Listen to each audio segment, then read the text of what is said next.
There's a bird sitting on farms across America that mows your lawn without ever touching a mower. She guards your flock, hatches her own babies, and hasn't touched a bag of feed in 8 months. She lives 20 years, weighs 14 pounds, and you can tell her from her brother the day she hatches. That gap between assumed poultry choices and genuinely useful ones rarely gets questioned until someone examines it closely. No vent sexing, no DNA test, and no guessing required to know exactly which gender you're holding. Every homesteading channel out there keeps selling the same popular chicken breeds and standard meat rabbits repeatedly. Meanwhile, this genuine American heritage breed sits on a conservation threatened list because people quietly forgot her. A rising feed bill, month after month, tends to be what finally forces people to look for real alternatives. Her name is the Pilgrim Goose, and by the end of this video, why she vanished becomes completely clear. Why she's about to come roaring back into relevance also gets covered in complete detail here. 6 specific reasons a Pilgrim Goose genuinely out-earns every chicken breed on a typical property emerge clearly. Recognizing that a lawn, an orchard, and a flock all need separate solutions reveals how disconnected typical setups really are. How to spot a genuine one from hybrid junk hatcheries dump onto new keepers every single spring follows. How she zeroes out a feed bill and guards a flock better than an unfed dog gets covered too. Why America quietly stopped raising her, and why that represents genuine opportunity right now, rounds out this video. An industry built around recurring feed purchases has little incentive to promote a bird that ends that cycle entirely. Let's be honest about where most homesteaders actually stand financially with their current poultry operations today. A recent feed store trip likely cost over $40 for a bag of layer pellets costing $25 before. Chicken math stopped genuinely working out roughly 18 months ago for most backyard flock owners currently. Nobody explaining the actual trade-offs behind popular breed choices leaves most beginners guessing at their own real costs. Commercial hatchery prices get paid for birds bred specifically for battery cages, fed subsidized corn regularly. That gets called self-sufficiency, simply because the co-op happens to sit in someone's own backyard currently. Meanwhile, mowing the lawn eats 3 hours of a typical Saturday every single week without fail. A breed nearly lost within living memory says something uncomfortable about how quickly practical knowledge can disappear. An orchard gets browsed by deer since no proper night guardian exists anywhere on the property currently.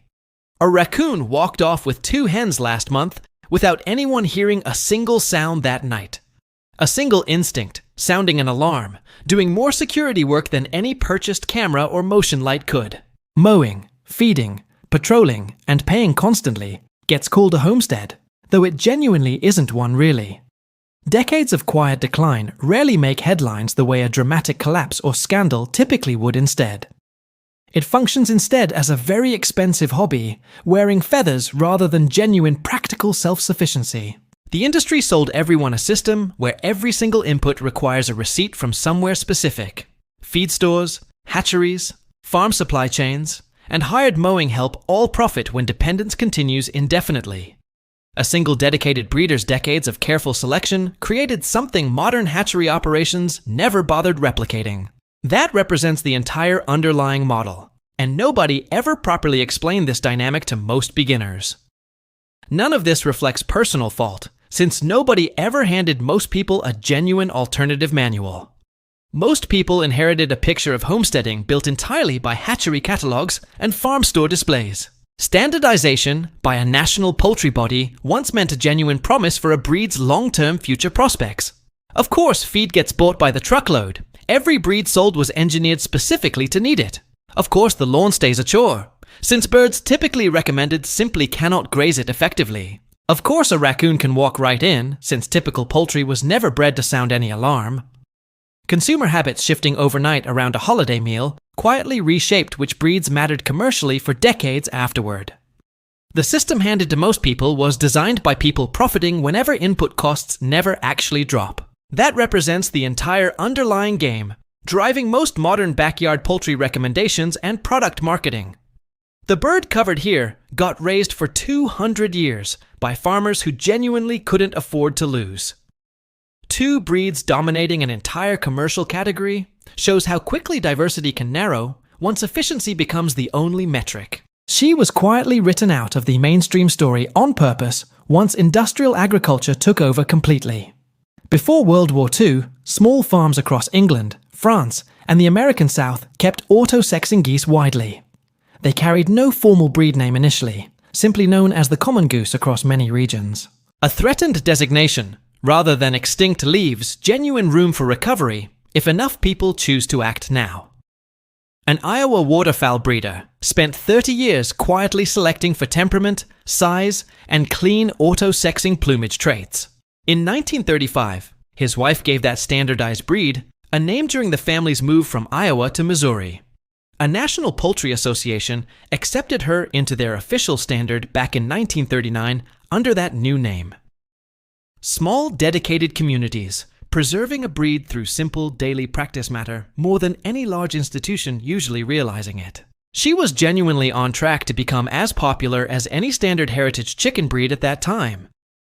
That kind of layered value from one animal is rare enough to deserve serious reconsideration by any small farm.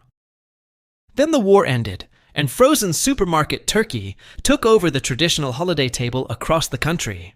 Commercial waterfowl production consolidated onto just 2 faster-growing breeds, hitting slaughter weight on cheap grain quickly. A visual difference appearing within the very first day of life removes an entire category of beginner guesswork.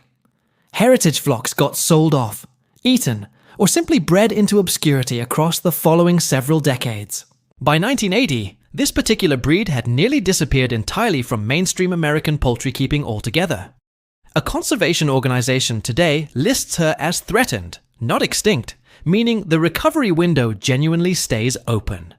Most poultry keepers never experience that kind of immediate clarity when sorting a fresh batch of hatchlings.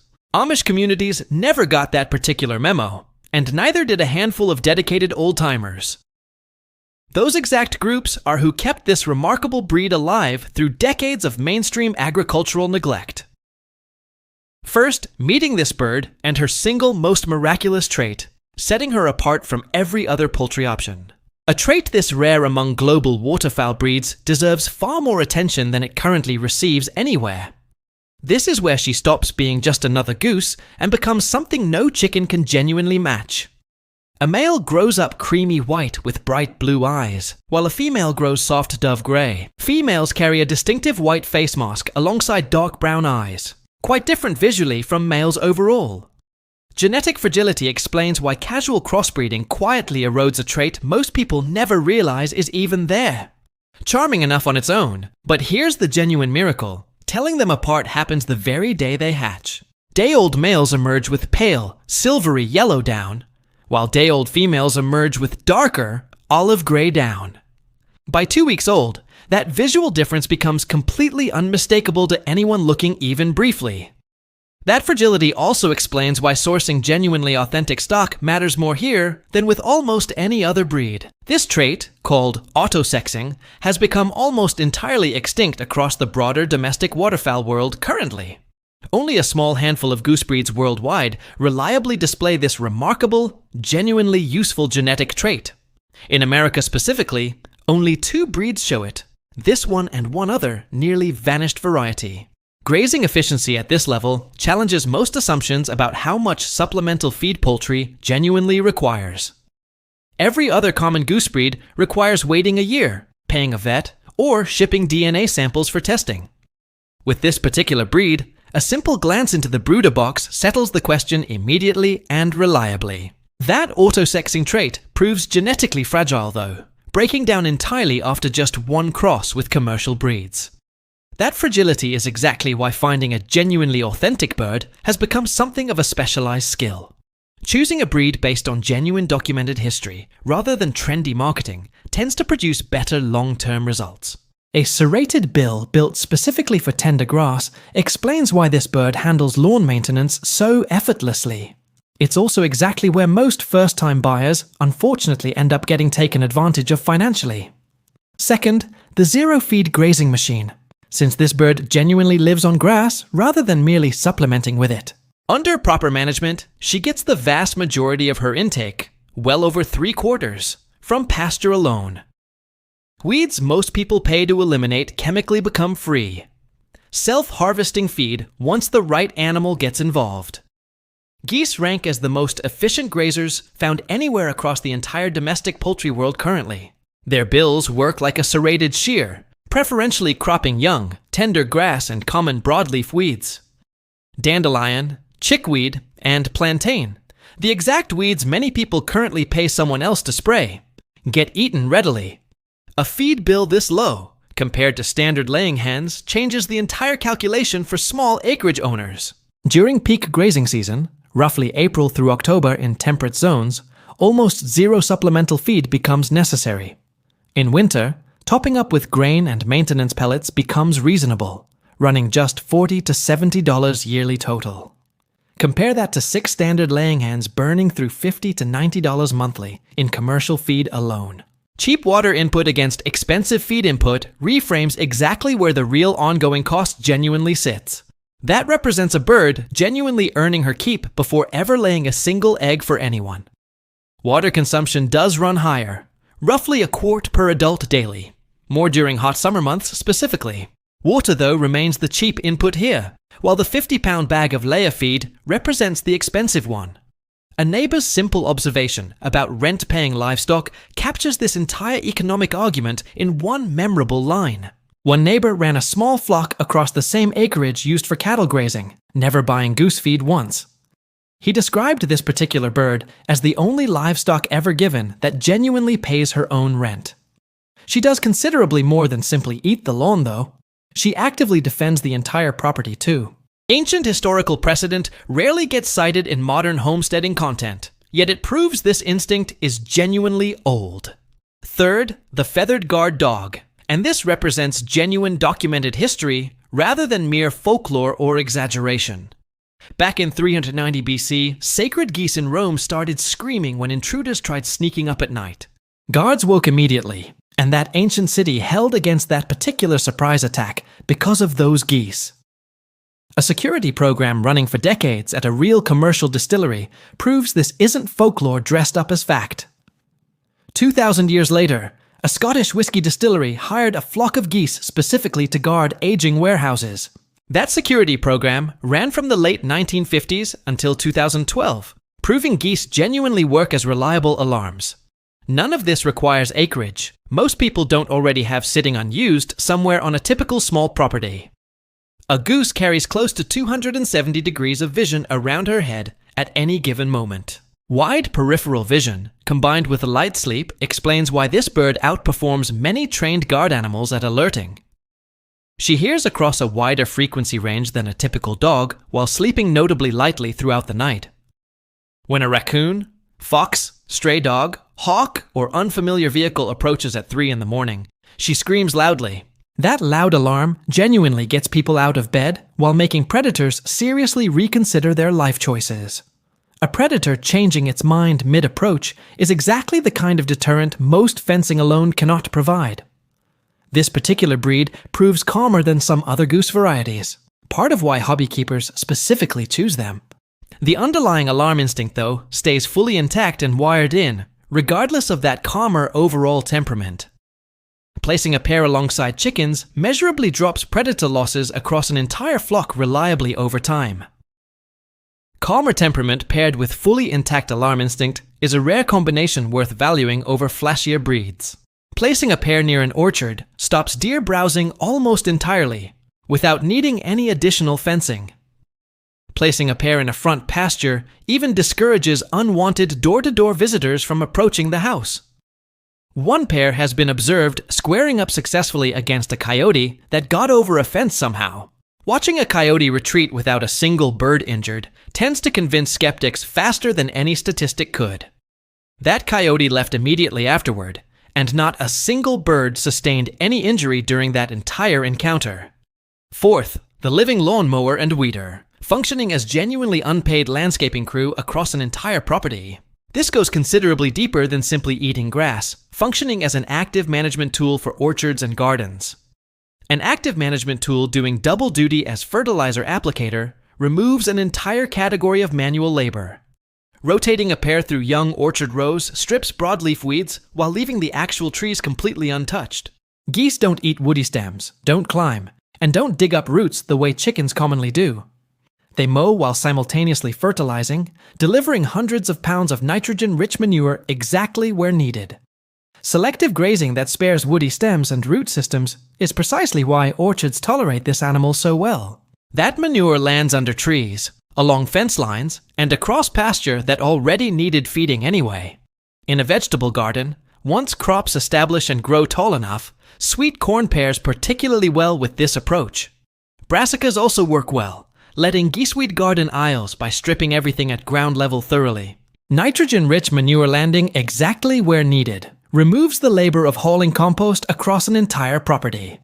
Grass, plantain, purslane, and lamb's quarters all get eaten, while corn stalks and tomato vines stay untouched.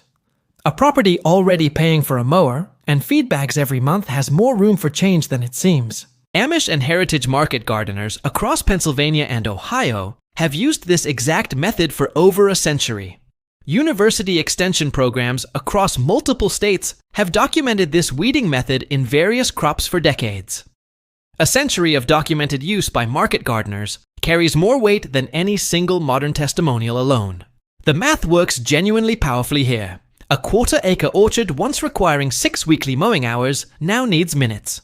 Simply opening a gate replaces that entire mowing chore, while birds simultaneously lay eggs and build next year's flock.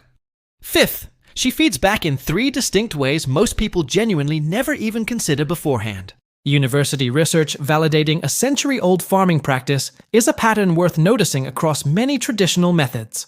First, the eggs, since a productive female lays 25 to 45 eggs across a spring window. That window runs roughly March through May in Northern Hemisphere climates under typical seasonal conditions. Each egg weighs 170 to 200 grams, roughly 3 times a standard large chicken egg. Reducing a 6-hour weekly chore down to a few minutes changes how someone actually experiences homestead labor.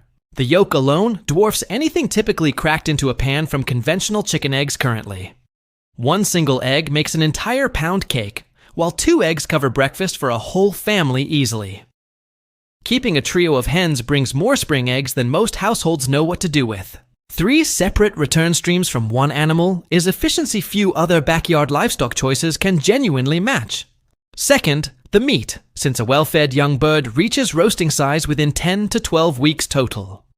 Dressed carcass weight runs 8 to 10 pounds, providing a proper holiday roast for 4 to 6 people. The meat itself stays dark, dense, and flavorful, closer to duck than standard chicken in character. An egg this large changes the entire math behind how many birds a household actually needs. It also proves less greasy than commercial alternatives, explaining why goose was Europe's traditional Christmas centerpiece for centuries. Third, and this one gets overlooked most often, the fat rendered from a single roasted bird. 1 roasted goose renders 1 to 2 cups of remarkably high smoke point traditional cooking fat. A single roasted bird providing meat, flavor, and cooking fat simultaneously is rare value from one dinner. That fat holds around 375 degrees before breaking down under normal cooking heat. Roasting potatoes in that fat once tends to permanently change someone's preference away from standard cooking oils. Sixth, she builds her own replacement, meaning a starter flock might never require buying another goose again. Unlike modern commercial poultry bred so hard for production that broodiness got mostly eliminated, females here retain instinct. That kind of change rarely happens overnight, but it consistently happens once someone actually tries the alternative. Rendered fat outlasting the meal itself explains why older generations treated it as a genuinely precious kitchen staple. A settled female will sit her own clutch through roughly 30 days of incubation completely independently. She defends the nest against anything foolish enough to approach while raising goslings competently alongside the male. No brooder box, no heat lamp, and no humming incubator ever become necessary under this natural system. A 20-year working lifespan reframes the entire cost per year calculation, compared to short-lived commercial breeds. Nature runs that entire operation, and she keeps doing it reliably across a genuinely long working lifespan. A well-kept bird lives 15 to 25 years, with credible reports existing of some living longer. That represents 2 full decades of eggs, guarding, grazing, and hatching goslings from one single female. Natural mothering instinct removing an entire incubator setup is a labor and cost savings most poultry keepers overlook. 3 sets of standard laying hens, and probably a vehicle too, would need replacing before she ever stops working. Temperament seals this entire case, since every serious breeder describes this as the calmest medium-sized goose available. Males can turn protective during spring breeding season specifically, which simply reflects normal seasonal goose behavior. Watching a flock replace itself without any human intervention tends to be the moment skepticism finally breaks. The rest of the year, though, they tolerate kids, dogs, chores, and neighbors better than most other breeds. That's exactly why this breed lands on nearly every beginner-friendly goose recommendation list ever written. Meat, eggs, fat, guarding, mowing, weeding, natural mothering, a 20-year lifespan, and reliable autosexing all combine here. Real hands-on struggles during a first season carry more credibility than any polished success story alone. This represents a bird that genuinely pays her own way starting from year 1 of ownership. Genuine belief in all of this took real time to develop, starting instead from committed skepticism initially. A tired feed bill and 42 chickens requiring constant feeding marked the actual starting point here. A rough first 6 months rarely gets mentioned in typical breed promotion content, yet it's genuinely common. The first pair, a young trio purchased for $180, came from a farm 2 counties over. Being honest, the first 6 months genuinely proved rough across several unexpected incidents worth mentioning here. The male went after a family dog once, quite decisively, establishing an early territorial boundary immediately. Watching a single spring completely transform an entire operation's outlook is a common pattern worth expecting honestly. One female sailed clean over a 4-foot fence, spending an entire day in the neighbor's cornfield. A full night's sleep got lost to what turned out to be a possum, not a genuine raccoon. Starting with just 1 pair this season is a realistic, low-risk way to test this entire approach. Standing in the barn one November evening, wondering why nobody attempts this anymore, felt genuinely reasonable then. A feed bill dropping to 0 for half a year is the kind of result that ends lingering doubt quickly. Then, spring arrived, and everything changed almost immediately across the entire operation without much warning. The first female went broody in April, sitting on 11 eggs and hatching 7 healthy goslings successfully. She raised every single one without any human intervention required throughout that entire process. Ending a first year with birds in the barn and meat in the freezer marks genuine, measurable success. The male marched the whole flock out to pasture at dawn, returning them reliably each evening. The feed bill for geese specifically dropped to genuinely 0 from mid-April through October that year. The lawn, in 1 paddock, completely stopped needing any mowing whatsoever for the remainder of that season. Avoiding these specific mistakes early tends to save both money and heartbreak compared to learning them firsthand. When a stray dog wandered onto the property in June, all 3 adults screamed loud enough to wake everyone. That dog left immediately, without any bird sustaining injury during that entire brief encounter. By the end of that first full year, 10 birds occupied the barn, having spent just $50 on grain. Social behavior in this species matters as much as feeding or housing when planning a genuinely humane setup. 2 roast geese sat ready in the freezer for that year's holiday meals as a genuine bonus. That's when full conviction replaced initial skepticism, driven entirely by real, observed results rather than persuasion. Now for the mistakes that wreck most people's plans during their first year attempting this exact approach. A short quarantine period is cheap insurance against risking an entire existing flock's health unnecessarily. First mistake, buying just a single goose, since these birds are strongly social by nature. A single goose becomes a genuinely lonely, screaming, restless, and miserable bird under isolated conditions. Buying at least a pair fixes this immediately, with a trio, 1 male and 2 females, working best for breeding. Buying purely on appearance without checking lineage is the single costliest mistake specific to this particular breed. Second mistake, skipping quarantine entirely when bringing home a beautiful pair from an unfamiliar farm. Dropping new birds straight in with existing flocks risks an entire flock getting sick within 2 weeks. Any new bird can carry pathogens for 1 to 3 weeks before symptoms ever become visible. Inspecting parent stock directly reveals far more than judging young birds currently offered for sale alone. A minimum 2-week quarantine, ideally 3 to 4 weeks, in separate housing well away from existing birds helps. That first cautious pair often becomes the foundation for an entire self-sustaining flock within just a few short years. Third mistake, buying purely on looks alone, representing genuinely the biggest and most costly error possible here. A hybrid can look convincingly authentic for a single generation before revealing its true genetics through offspring. Fencing sized for a heavier, less agile breed often fails outright once applied to this specific one. Discovering the mistake only happens once offspring hatch in visibly wrong colors the following season. Buying from a reputable heritage breeder, rather than a hatchery clearance listing, prevents this exact costly problem. Inspecting the parent flock directly, not simply the birds currently offered for sale, matters enormously here. A wing trim performed once yearly is a small maintenance task protecting against a much larger recurring loss. Fourth mistake, underfencing, since these birds fly considerably better than most heavier goose breeds, especially as juveniles. 4-foot fencing represents an absolute minimum, with 6 feet working considerably better near any nearby roads. Knowing how to properly feather trim one wing yearly matters if any road sits within a mile. None of these mistakes require rare expertise to avoid, just basic awareness before the first purchase happens. Every one of these specific mistakes stays genuinely preventable with just a little advanced preparation and knowledge. Picture a property exactly like this one, several years after this exact breed gets properly established there.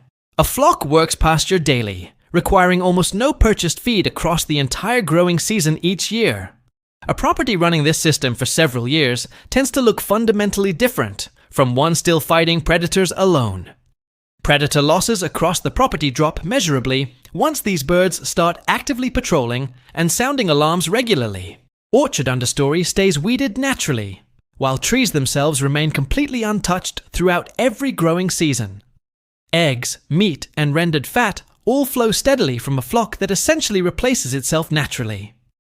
Self-replacing livestock quietly removes an entire recurring expense most poultry keepers simply accept as permanent.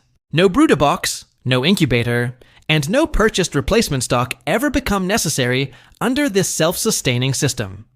That represents genuine self-sufficiency built on one remarkably underused bird sitting quietly on the edge of extinction. So here is a genuine question worth sitting with. Would this particular breed fit onto any given property well? That kind of quiet, compounding independence rarely gets highlighted compared to flashier homesteading content elsewhere. Drop that answer in the comments below, since every single one gets read and genuinely considered afterward. If this changed how backyard poultry gets thought about, hitting subscribe brings new breakdowns like this every week. The system was never genuinely broken. Most people simply got handed the wrong tools from the very start. 1 acre is genuinely enough, and one properly chosen flock is genuinely enough to prove that completely.